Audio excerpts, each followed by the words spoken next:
Ulimwengu wa masoko pale imetandikwa chini. Kama wewe ni bwanyenyo unaingia pale supermarket, shilingi 35 peke yake, alafu unachukua hii nakala, unaingia nyumbani, unaona booster. Ni booster gani? Ligi kuu ya kandanda ya England msimu mpya unaanza rasmi hapo kesho, sambamba na ligi kuu ya La Liga kule Hispania. Huyu ni Lionel Messi wa mamilioni. Lionel Messi haondoke Nou Camp. Bado msimu mwingine mzima. Manchester City itabidi wasubiri tena waone hali itakuwa kwaje. Lakini pasi na kupoteza muda, nimkaribisha mgeni wangu hapa ndani. Ni Dennis Sampaio, muda mrefu umekula benchi.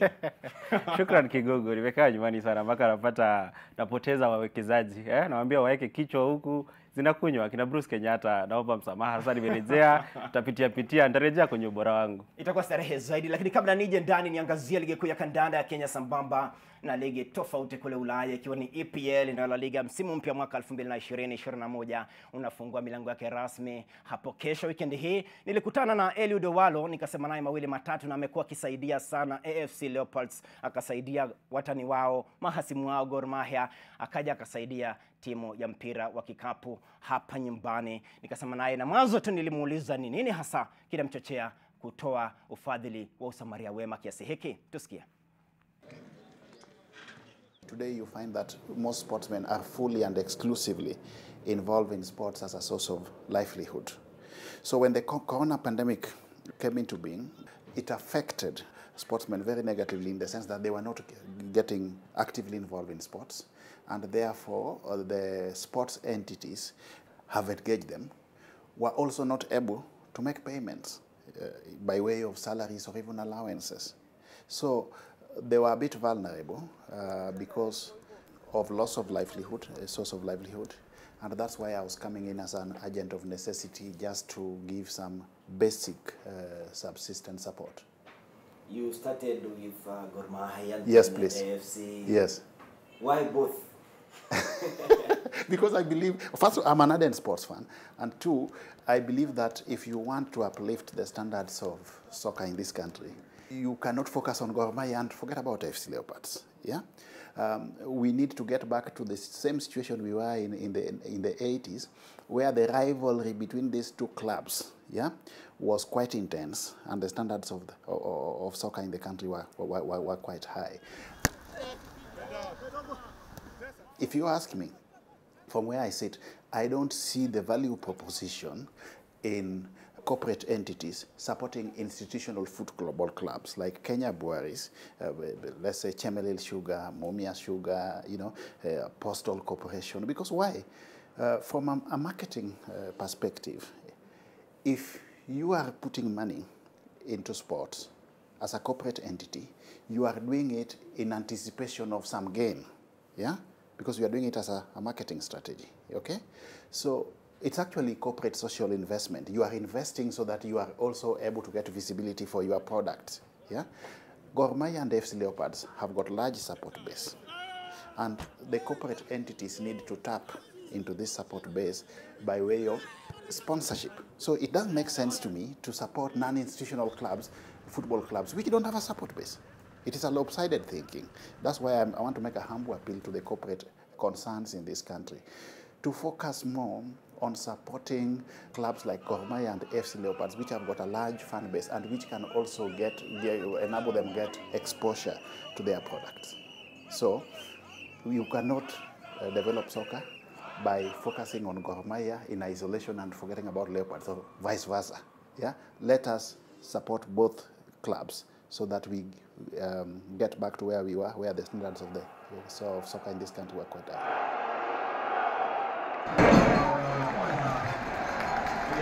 What is the importance of Gor Mahia and AFC in the national team? They are the feeder clubs, the key feeder clubs to the national team.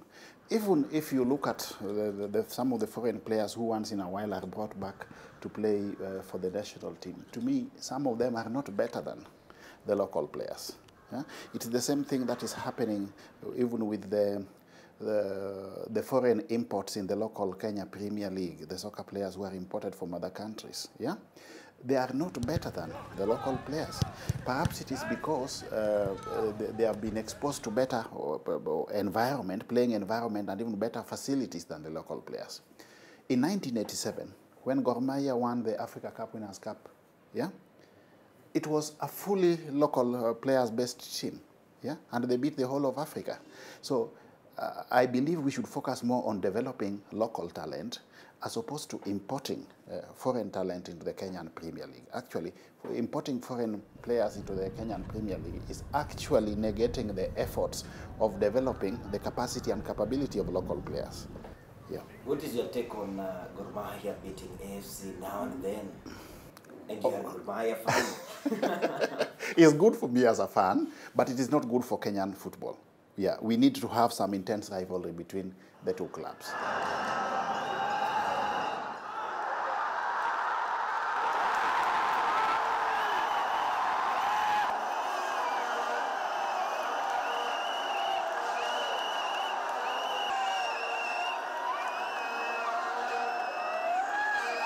We want to Gor Mahia to perform better, but at the same time, we don't want to leave AFC Leopards so much behind. Let them develop and progress at par for the benefit of Kenyan football. And what has changed when you remember earlier 80s? It was an intense Mashemeji derby. It's leadership. Yeah, it's leadership in these two clubs and also in sports in general. Yeah, perhaps, okay, granted there are individuals within sports leadership who are trying, but they don't have proper teams around them that can enable them facilitate good governance. Yeah, we want to see a situation where we have got proper structures in the clubs. Yeah, we have got proper marketing strategies. Yeah. We have got proper performance management framework. We have got proper monitoring, evaluation, and reporting frameworks that can inform this good governance. Okay, so bad governance is actually what is killing sports. You find that players, one, there's lack of sponsorship. Why is there lack of sponsorship? There's lack of sponsorship for local sports because there is no good governance. Nobody from the private sector will put his or her money in an entity where there is no likely return on investment. So that's where we should start from. Yeah, the problems afflicting sports today is twofold.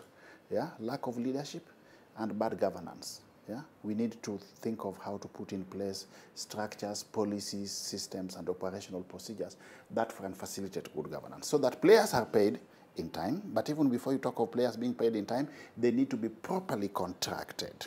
Yeah, yeah, not just by way of salaries, but also with a clear remuneration structure, perhaps some performance-based pay, so that based on their performance of and above salaries, they can also get some bonuses. Okay, performance-related pay that needs to be put in place. We need to think also of some insurance benefits for players. For example, when a player gets hurt in the course of a game, yeah, we have seen instances where the players literally go begging to facilitate their medication. That should not really be the case. We have seen previous stars, yeah, in soccer and other sports literally becoming beggars in old age after retirement. How comes we have not come up with some retirement benefit schemes for our sportsmen and women?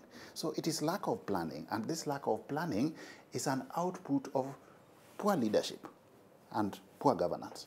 That's the way I see it. Yeah. Tanzania are ahead of us when Yes. Yanga plays Simba. Yes. Fans. Yeah, the fan base. Yeah, the fan base. They are very enthusiastic because they believe in these clubs. The clubs are well managed, and we need. You see, if you look at Simba, for example, they have adapted a business model. Yeah, we cannot continue running football clubs like social welfare entities. We must adapt a business level so that we can attract the private sector to put in their money. Yeah, let us have shareholders. The fans can get some minimum shareholding, but let's have also the corporate entities, private sector also coming in and getting shares, so that we run these clubs as business. That's what is happening all over the world. That's what's happening in the English Premier League. That is what's happening in La Liga. We cannot be an exception as a country. We must benchmark with trends and best practices elsewhere. Beside Gor Mahia, Yeah. which team do you support in EPL? In the EPL, I support Arsenal. Why Arsenal? I've had a historical relationship with this club. It's always been my club since the days of people like Thierry Henry, Perez, Tony Adams, you know. So I've always been with them. Yeah. And what is your take on FKF elections? An election is not just an event, it is a process. And from where I sit, if we wanted proper and credible elections, first of all, you needed to get stakeholder buy-in. Yeah? Let stakeholders come together. Let us agree on how we want the elections to progress. Let us agree on who the delegates will be. Let us agree on the elections timetable. Let us agree on the voting and tallying system and also so on and so forth. So elections is a process. It's not a one-off activity. That's where we go wrong. But the problem we have usually, without imputing any improper motive on anybody's part, is that most of the elections we conduct in this country lack credibility. So against the background of that credibility gap, yeah, at the tail end of the exercise, you find that there are certain participants, by way of candidates, who are not happy with the outcome. We should be having processes which are all-inclusive, participatory, credible, and objectively verifiable, so that at the tail end of the exercise, the losers recognize the fact that they were fair losers and congratulate the winners, and both teams join hands to work together for the good of the country. Besides football, we saw you helping basketball. Yes. Why basketball? I've been a player.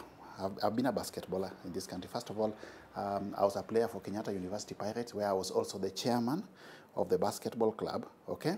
And then I also played for Barclays Eagles. So I've got sentimental attachment to basketball as a former player. And you recognize that our national men's basketball team, the Morans, recently qualified for the finals of the African Championships, yeah? If they perform well in that, for the first time in Kenyan history, we'll be having a Kenyan team effectively taking part in a world championship. Yeah? That's why I feel the Kenya national basketball team, the Morans, need all the support. And as we speak, apart from just hosting them for lunch and giving them some token during the COVID period, I'm reaching out to former basketballers far and wide as we speak, to see how we can come together as friends of the basketball fraternity to support these players so that they get adequate preparations, and also we manage to bring, first of all, the best that we can get from wherever they are. We facilitate their travel here, and then we make sure that they go into proper residential camps so that they are not wanting by way of residential and training facilities.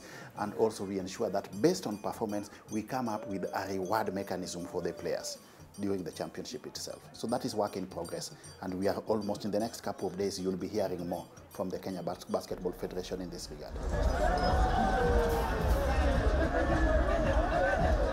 From the national government, Yes.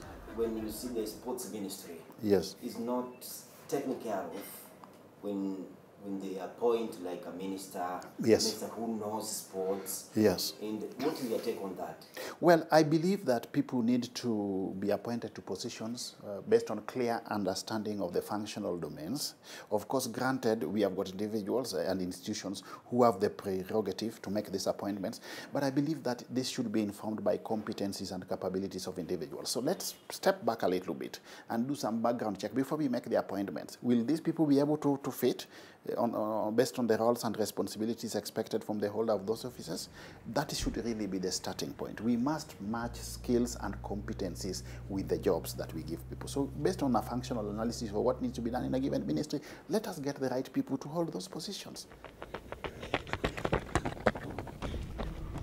Unless and until we do that, I don't see us heading anywhere as a country. Katika upande wa vijana, Yes. youth. Yes. We usually see you more in youth. Yes. Why youth? But youth, you see, first of all, youth constitutes 75% of the Kenyan population, based on the latest 2019 statistics. And these are fellows who rely a lot on sports as a source of livelihood as well, over and above formal employment. So personally, I believe that if you want to develop this country, you need to come up with some deliberate programs and initiatives that would empower both the youth and the women. That is the backbone of the Kenyan economy, if you ask me, from a workforce perspective.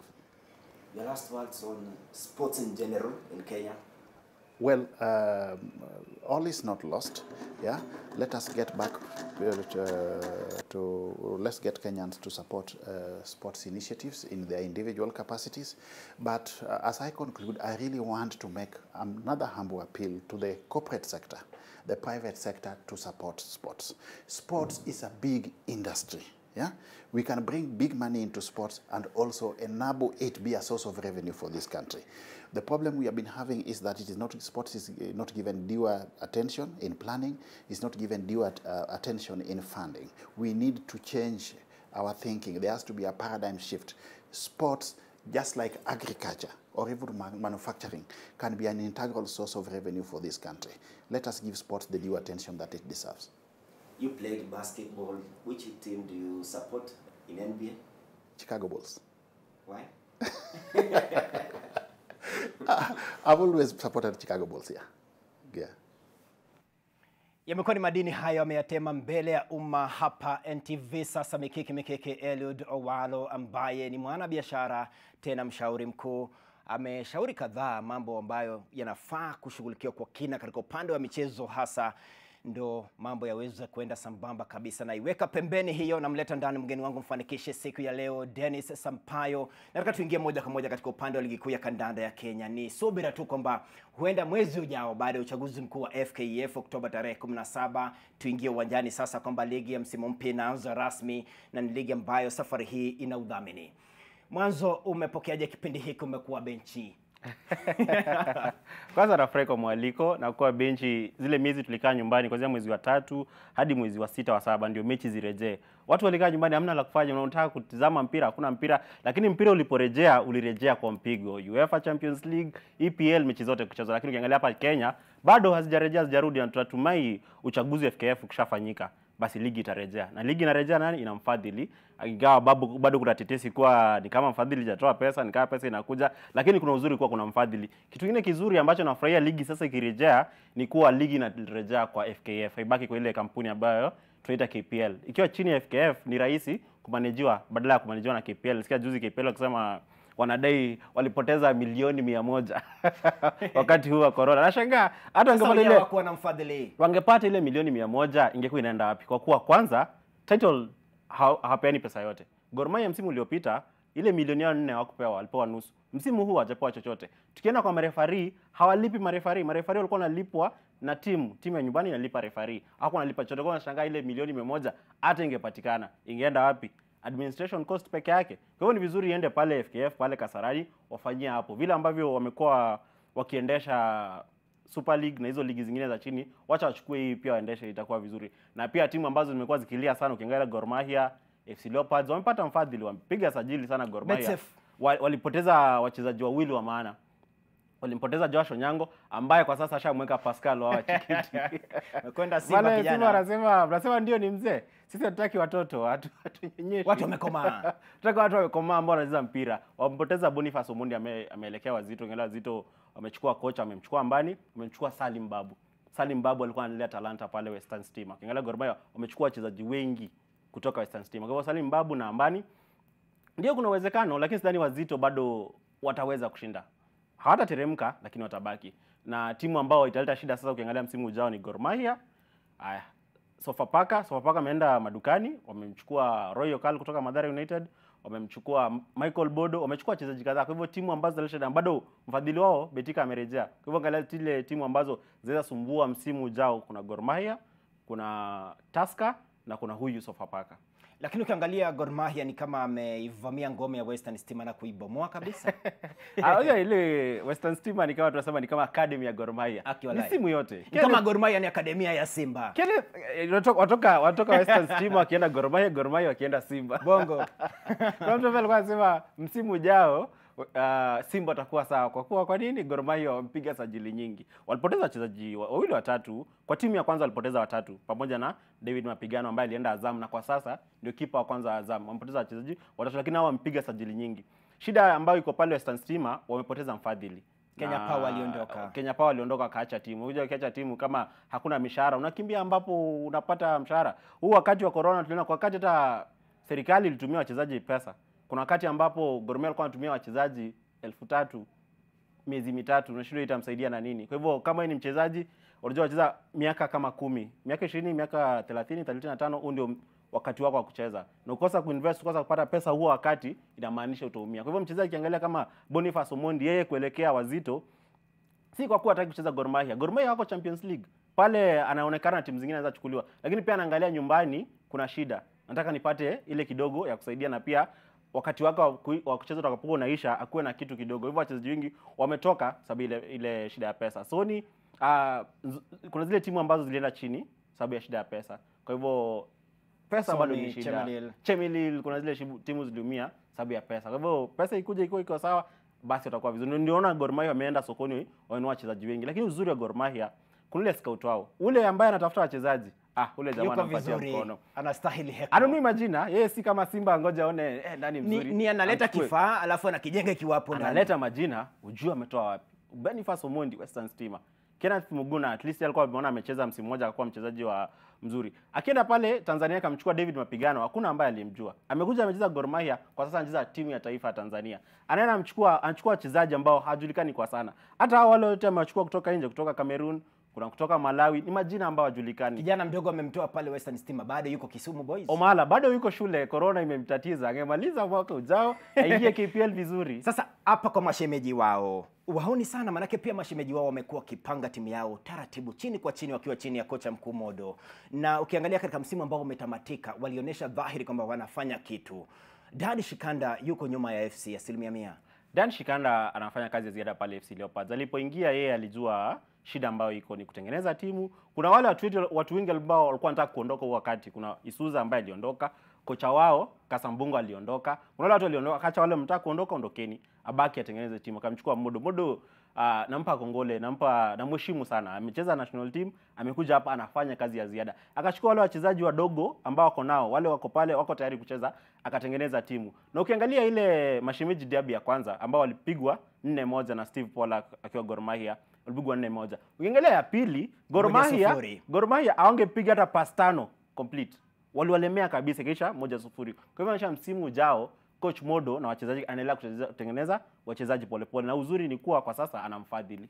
Tupate mashemeji ya kibongo kama ya Kariako. Wale wako ligi nyingine, wale tuwezi kimbia. Vitu mbili ambavyo vinafanya uwanja wetu Kasarani ujai. Moja, advertisement, marketing. Ile ni kila kitu. Kila siku mkiwa nyumbani watu wanaona NTV wanajipiga jamaa, wanasema uko tuko sawa. Ile advertising, marketing, lazima ufanye marketing. Ni muhimu. KPL ina marketing. Ya pili, lazima ukuwe na fadhili, lazima ukuwe ligi kiisha napata pesa ngapi mimi kama mshindi. Gor Mahia misimu miwili mitatu iliyopita kwa mpaka milioni 4. Ukiangalia mishahara yao kwa mwezi ni milioni 2. Kwa hivyo kupata ile milioni 4 miezi miwili pesa imeisha. Na wanahitaji ile pesa kutumia msimu mzima. Kwa hivyo KPL ikuje ifanye marketing vizuri kama wakati ambao Super Sport ilikuwa unaona unafurahia jioni Wednesday tuko pale Nyayo, unaona mechi, unafurahia na nyumbani, uwanja unajaa. Lakini ukiangalia timu moja ya bongo inajaza uwanja wa Kasarani. Pale niangalia Simba Day. Simba pekee yao walijaza uwanja wa Benjamin Mkapa, na nje kulikuwa kumejaa hivi.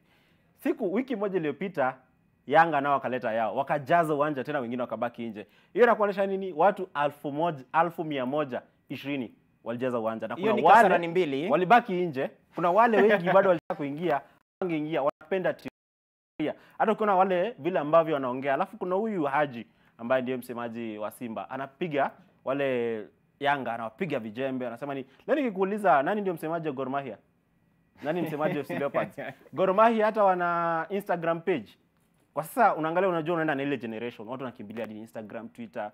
Wanasema bado wako na ile website. Ndio ni nzuri lakini kitambo kidogo. Kimbia enda na ile nyakati ambavyo zinaenda, enda na watu hivyo. Watu wengi wako wapi? Wako kwa Instagram, wako Twitter, weka advertisement pale, watu watakuja uwanjani. Lakini ngoja tu sisi ambao tunafurahia michezo, sisi ambao tunafuatilia, tunajua mechi iko, tutaenda kuona. Lakini kama kuna advertisement haitakuwa. Kuna kampuni ambayo iliondoka Kenya, ilileta Everton Kasarani, Kasarani kaja. Ikaleta Hull City Kasarani, Kasarani kaja. Sio kwa kuwa zile ni timu kubwa, kwa kuwa ile advertisement ambao walifanya. Nairobi yote ukitembea ulikuwa unaona tu Everton. Hata unataka kukimbia ufike uwanjani uone ile mechi. Tutoke nyumbani tuende katika anga ya mataifa. England, msimu mpya mwaka 2020-2021 ni kesho. Na nataka tuanze na mtani wako Arsenal. Anafungua heka akiwa anakipiga na Fulham. Ni derby ya London. Arsenal safari hii unaionaje akiwa ni mtani wenyu kama mashetani wekundu? Wajua watu wamekuwa wakitucheka sana sababu ya ile pamba yetu nyeupe nyekundu, mara wanasema kuna milia sijui. Wacha jezi, hawezi kuwa jezi mbaya wewe msimu mbaya. Natumai Man United msimu ujao watakuwa vizuri. Lakini kina pale Arsenal ndio walichekwa, walimaliza namba 8 lakini walitoka na vikombe viwili. United wametoka na nini? Namba 3. Hamna kikombe.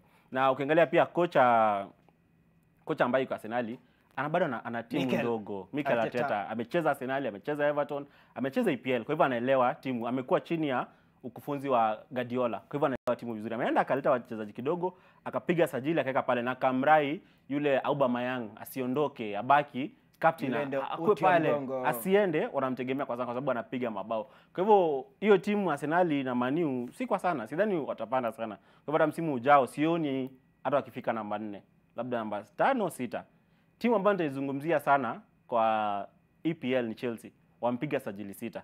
Ndio sajili 6, lakini hawa watu wote wametoka wapi? Wengi wao wametoka nje. Ukienda kwa Ziyech wote wametoka nje. Timu moja tu ambaye ametoka England ni Chilwell ambaye ni beki wa kupanda na kushuka. Lakini ukiangalia Lampard anajua kitu ambacho anafanya. Ampiga sajili nyingi. Alirudi nyumbani, unajua ukienda kwa nyumba wakati ambao kunanyesha unajua wapi kuna vuja, wapi tunatengeneza. Akaangalia timu yake ni wapi kuna shida, akachukua mabeki watatu, akachukua kiungo wakati na akachukua Ziyech ambaye pia ni mshambulizi. Kwa fupi aliona kumenyesha wapi msimu uliopita. Akatengeneza ile timu. Na bado hajawaachilia Mason Mount, hajamwachilia Tabi Abraham. Bado na kina Pulisic. Shida ni swali tu ni hawa wachezaji watajel lini. Kama wanaweza kujel haraka iwezekanavyo, basi wana uwezo hata kumaliza top 3. Lakini kama itawachukua muda kujel, kuna timu mbili ambazo zitaleta shida ambao ni City na Liverpool. Ndio wengi wanasema Liverpool hajapiga sajili, wamepiga sajili moja, lakini ukimsikiza yule kocha wao ambaye anamheshimu sana Klopp alisema, "Ndio mimi sijapiga sajili. Mimi sio Chelsea, lakini nimeangalia mahali kuna shida. Hii timu na wachezaji nao nitarekebisha wapi?" Kwa hivyo yeye ana nia ya kurekebisha uchezaji, lakini si kuleta wachezaji. Guardiola aliangalia tu timu yake, ni wapi kuna shida? Defense akamleta Ake na wachezaji wazuri, lakini bado pia kuna tetesi, kuna uwezekano anaweza mleta Messi ambayo pia ni ndoto ya mbali. Messi ni ndoto ambayo labda kama itatimia ni Juni mwaka ujao. Umemgusia Frank Lampard na amefanya usajili wa maana. Na ukimwangalia Lampard ni moja kati ya makocha ambao ndo wanaibukia. Wako vizuri. Ukiangalia aliondoka Willian na tayari ameziba ile mianya na mapengo. Unaiona wapi hii katika iko katika ligi ya mabingwa Ulaya na bado inang'ang'ania kuendea taji la ligi kuu? Kwa sasa mimi ningeongea na Lampard, ningemwambia kuwa asikimbilie ligi ya mabingwa kwa sasa. Tengeneza timu. Kila wachezaji ambao amenunua, kwa kweli mchezaji ambaye ana umri wa juu ni Thiago Silva peke yake ambaye ana miaka 35, wengine 23, 25. Kwa hivyo inamaanisha miaka 2 3 ijayo huo ndo mpango, ana timu ambayo kutengeneza. Kwa sasa karibu top 4, timu imejeli iko sawa, msimu ujao anaweza kimbilia ile Champions League, lakini kwa sasa azisijiweke pressure nyingi. Ile achie City, Liverpool. Ukiangalia hawa wekundu Manchester United wanapumzika hadi weekend ijayo ndio wafungue heka yao. Nafasi yao unaiona wapi? Msimu ndio mwanzo tu, mkoko na alika maua kesho. Msimu unakuja sioni kama kutakuwa mabadiliko kubwa pale kwenye top 4 ambapo nilikuwa nimekwambia kwanza mimi naona City ndio watachukua ligi wakifuatiwa na Liverpool na United ama Chelsea kulingana na yeye ambaye atacheza vizuri sana. Tukirejea kwa Ole Gunnar bado anatengeneza timu lakini anachukua muda mrefu. Lampard amekuja ametengeneza timu kwa haraka ambayo nakumbuka ni timu ambayo hakuwa anapiga sajili alipokuwa aliingia.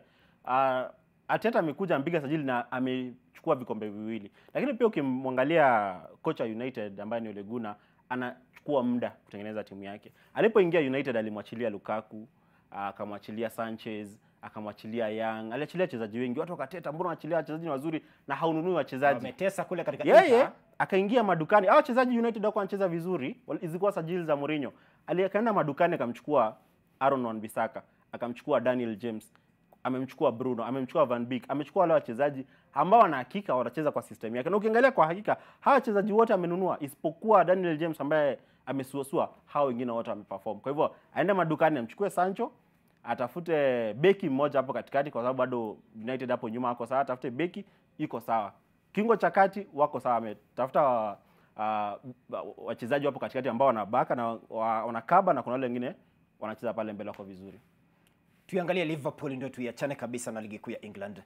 Wamekuwa kiswasua. Hawajaonekana kama ni wale ambao ni mabingwa dunia, ni mabingwa wa ligi ya mabingwa Ulaya ambao ni msimu uliopita kabla Bayern kuja kufanya mambo yake.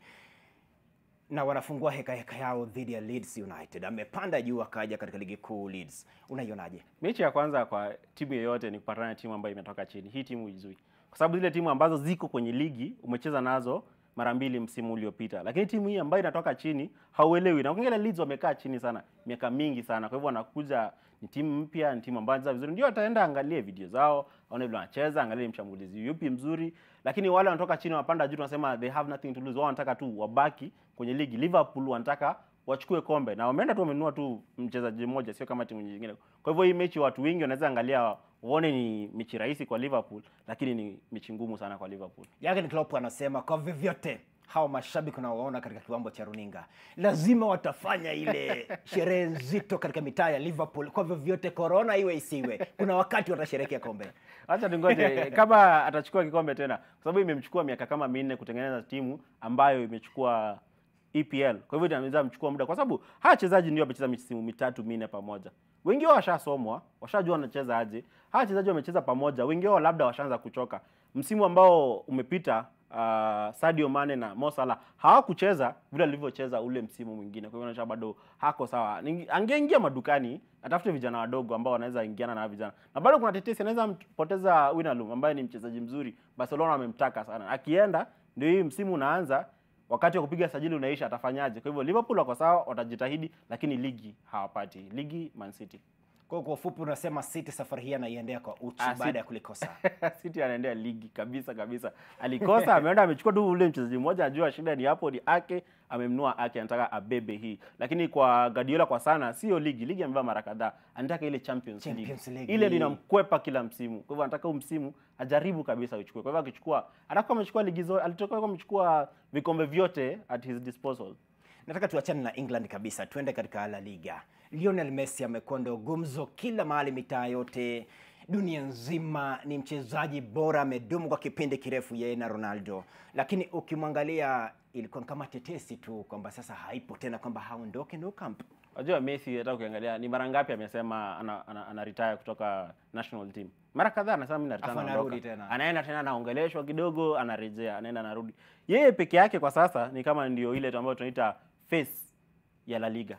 Kama hayuko, kwanza walimpoteza Cristiano, mchezo Cristiano ameondoka. Kwa hivyo anajua sasa Messi akiondoka, ambapo kwa ndio ni mchezaji mzuri, utatafuta mchezaji mwingine amreplace. Yeye akiondoka ende ligi nyingine, La Liga zile rates zake zitaenda chini. Kwa hivyo hata aliposema anaondoka, La Liga wenyewe walikuja kaingilia akasema hapana, huwezi mwachilia. Kwa hivyo Messi si Barcelona peke yake, bali pia ni La Liga. Messi sasa uwepo wake katika kampi ya Barca, ukiangalia yeye alikuwa aende Manchester City. Na Manchester City ni moja kati ya timu ambaye alikuwa amepania kwamba ana kitita. Yule mdhamini wake ni Mwarabu, ana shilingi yule. na yeye kudumu katika msimu ambao unakuja. Na tayari ukiangalia Real wamechukua taji. Ilikuwa ni mbio kati ya Real na Barca, lakini kwa vyovyote Real akapita nayo.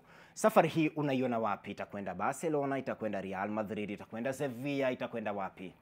Bado Real Madrid wachukua msimu huu na msimu ufuatao. Kwa nini? Wametengeneza timu.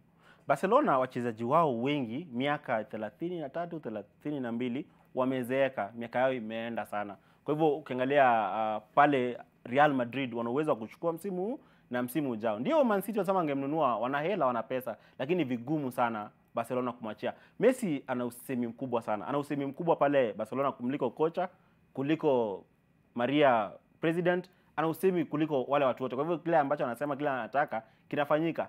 Na unless wanunua wachezaji, lakini pia wana kocha mzuri. Kama ni kocha mzuri amekuja, atafanya kazi ya ziada pale. Kama anaweza kubadilisha mambo. Ana uwezo kubadilisha mambo. Limuona alipokuwa Uingereza alifanya mambo mazuri, alitengeneza timu, lakini ni vigumu bado kutoa Real Madrid, kwa sababu Real Madrid msimu uliopita walicheza vizuri, na ukumbuka bado mtu kama Hazard hakuwa na msimu mzuri. Tunatarajia msimu ujao atacheza vizuri. Wengi hata wanasema Hazard angesalia tu Chelsea. Ndio angesalia, lakini wewe kama mchezaji inapaswa ugrow, usonge, ujichallenge. Kitu ambacho Messi hajawahi fanya. Amekuwa pale Barcelona tangu akiwa mdogo hadi sasa. Wachezaji wengine, Ronaldo amecheza Uingereza, ameshinda kila kitu. Ameenda Spain, ameshinda kila kitu. Ndio ameenda Juventus, Champions League tu ndio inamkwepa. Na wao kupigwa Barca mabao 8 Bayern Munich. Hasa ndio kufanya mafikra mengi ya kubadilisha timu nzima ya Barca? Ndio, kwa sababu ukiangalia timu ambayo imemchapa, wachezaji walikuwa miaka ngapi wale wa Bayern Munich? Vijana wadogo. Kwa misimu kadhaa ijayo bado wako sawa, na ile kupigwa zile bao kadhaa na Bayern ndio ilileta hizi tetezi zote. Ilifanya kwanza siku ijayo kocha ashafurushwa, Messi anasema nataka kuondoka. Kwa hivyo watafute, wakae chini, watafute wachezaji wengine pole pole, msikimbilie majina. Tafuta wachezaji wazuri ambao watacheza misimu 4-5 ijayo. Sio mchezaji ambaye atakuja cheza tu misimu 2 na iishe. Kauli yako ya mwisho. Nashukuru sana, nafurahia, na ambavyo nilikuwa nimekwambia kwanza, ndio tunajua United wana jazi inachekwa sana, lakini haiwezi kuwa jazi mbaya kwa na msimu mbaya kama punda milia. Na natumai kuwa wizara ya michezo itarudisha michezo rudi uwanjani. Imekaa kwa nyumba sana, niende at least uwanjani nifurahie. Kikaa sana nitavuka kidogo nione mechi ya Simba hapa Yanga alafu nirejee. Lakini muhimu ni kwamba tarehe Oktoba hapa NTV usitoke kwa kiwango. Ndio pale tutakuwa natazama Kipchoge tuone kama atafanya mambo. Ile ni ya kwanza, inaitwa virtual marathon. Utaiona kabisa. Asante sana kwa muda wako kuja tena, siku nyingine uje mikiki maskani. Michezo inarudi sasa. Kuna mwanga mbele yake. Na leo mwanaspoti Yoshua Makori nikisepa angani, kurudi tena itakuwa ni saa 1 awamu ya kudunda dunda, lakini leo na kuibia siri tu kwamba katika maisha udhaniavyo ndivyo mara nyingi inakuwa sivyo. Na ikiwa ni sivyo ndo ndivyo. Tuonane saa 1 jioni. Kwa sasa kwa heri ya kuonana.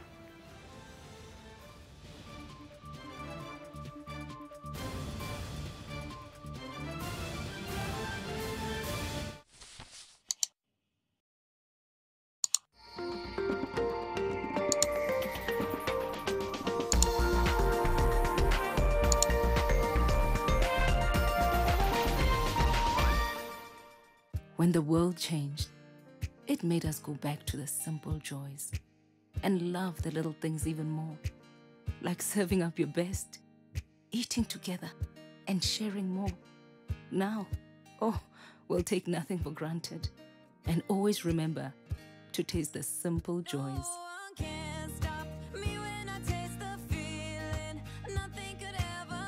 Coca-Cola. Taste the simple joys.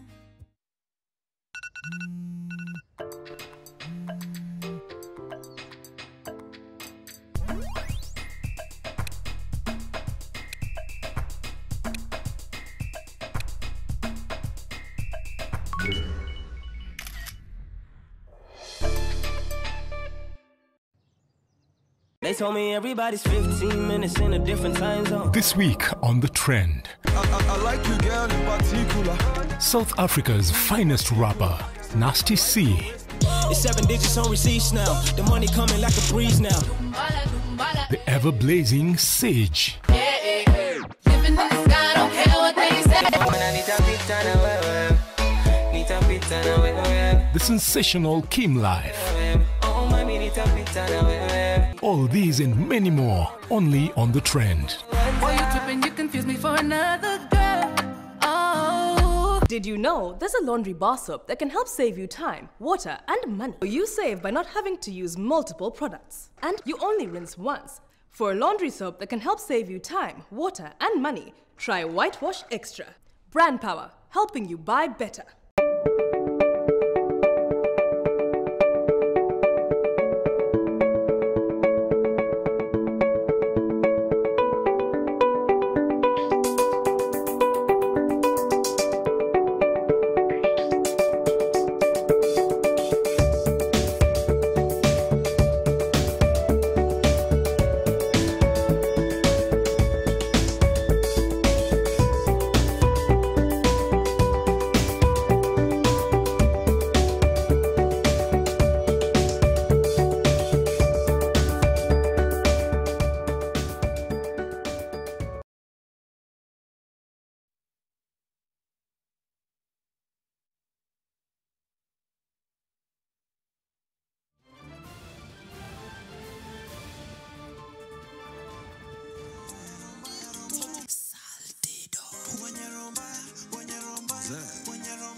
chuma wende zima moto.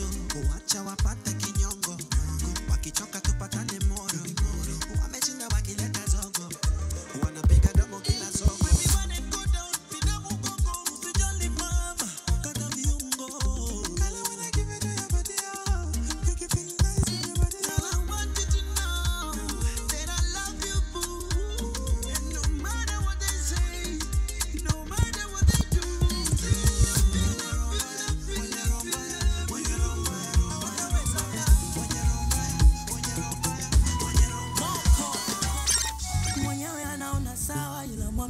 Mimi ananiumiza sana.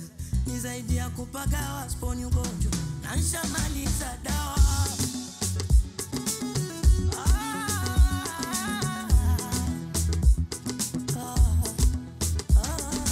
Najue bado nipo ila hali yangu hoi hai.